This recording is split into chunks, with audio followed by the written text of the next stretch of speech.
রাধে রাধে বন্ধুরা। তো আজকে দেখো আমি যাচ্ছি রাধারানীর বাড়ি বারসানাতে। তো দেখো আমরা যেহেতু রয়েছি রাধাকুণ্ডে, সেই জন্য এখান থেকে টোটো করে যাচ্ছি। এখান থেকে মোটামুটি আধ ঘন্টা মতো লাগে টোটো করে যাচ্ছি রাধারানীর বাড়ি। এই ভারতের উত্তরপ্রদেশের মথুরা জেলার বারসানায় অবস্থিত একটি ঐতিহাসিক হিন্দু মন্দির।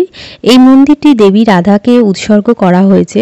এই মন্দিরের প্রধান দেবতারা হলেন রাধা কৃষ্ণ শ্রী লাল রূপে একত্রে পুজো হন, যার অর্থ হলো শহরের প্রিয় কন্যা ও পুত্র। তো দেখো আমরা এখানে চলে এসেছি। এখান থেকে দেখো সিঁড়ি রয়েছে অনেকগুলো। এখানে তোমাদের বাইকেও বলবে যে যেতে এখানে 300-400টা সিঁড়ি রয়েছে, ওরা বলবে যে বাইকে করে তোমাদের পৌঁছে দেবো। আমার মনে হয় যে তোমরা সিঁড়িতে করেই যেতে পারবে, একদমই মানে মাঝখানে রেস্ট নেওয়ারও সময় পাবে। এখানে মোটামুটি 200টার বেশি মতো সিঁড়ি রয়েছে, তোমরা আরামসে উপরে যেতে পারবে, বাইকের প্রয়োজন পড়বে না। তো দেখো আমরা উপরে চলে আসলাম। তো চলো, এই মন্দিরটা দেখো আরও উঁচুতে, ওখানেও কতগুলো সিঁড়ি রয়েছে। তো আমরা এখন উপরে যাব। এই মন্দিরটির উচ্চতা প্রায় 250 মিটার। এটি রাধাষ্টমী এবং লাটমার হোলির এর সবচেয়ে জনপ্রিয় উৎসবগুলির মধ্যে বিশ্ব থেকে মন্দির পরিদর্শনকারী ভক্ত এবং পর্যটকদের বিশাল ভিড়কে আকর্ষণ করে। রাধারানী মন্দিরটি প্রায় 5000 বছর আগে রাজা ব্রজনাম মানে কৃষ্ণের প্রপুত্র দ্বারা প্রতিষ্ঠিত বলে মনে করা হয়। তো চলো ওপরে যাওয়া যাক, তোমাদের আমি দেখাবো। তো দেখো এই যে এখানে কত ভিড় রয়েছে, এখানে পুজো দেওয়া হচ্ছে। তো দেখো কি সুন্দর, এই যে রাধারানী, ওই যে আমাদের রাধারানী।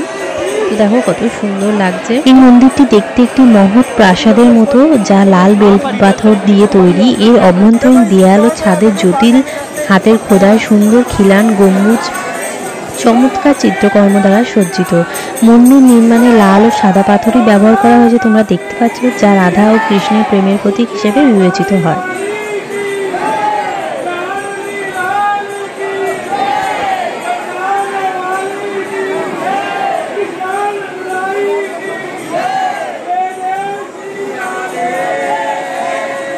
তো এখানে দেখো আমরা পুজো দিলাম, পুজো দিয়ে এই যে চলে এসেছি। এখান থেকে দেখো মালাও ভেট দেওয়া হয়, আমাদের ভাগ্য ছিল যে মালা পেয়েছি। এখানে আমি একটা নিয়েছি আর মাম্মাকেও দেখো এখানে মালা দিয়েছি।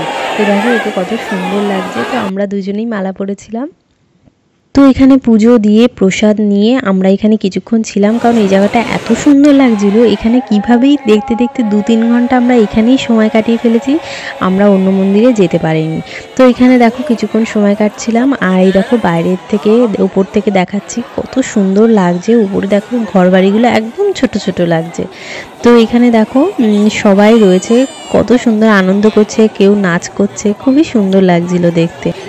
এই মন্দিরের দিকে যে ধাপগুলো নিয়ে যায় পাদদেশে রয়েছে বিষ্ণুভানু মহারাজের প্রাসাদ, যেখানে বিষ্ণুভানু মহারাজ কৃতিদাস শ্রীদামা মানে রাধার ভাই এবং শ্রী রাধিকার মূর্তি রয়েছে। এই প্রাসাদের কাছে ব্রহ্মারও মন্দির রয়েছে। এছাড়া কাছাকাছি অষ্টসখীর মন্দির, যেখানে রাধা এবং তার প্রধান সখীদের পুজো করা হয়, যা রাধার বন্ধু ছিল। মন্দিরটি পাহাড়ের চূড়ায় থাকায় মন্দিরের চত্বর থেকে পুরো বার্সানাটাই দেখা যায়, তোমরা দেখতে পাচ্ছ। আর এখানে দেখো একজন ছোট্ট গোপাল নিয়ে এসেছিলো, সবাই গোপালকে নিয়ে ছবি তুলছিল।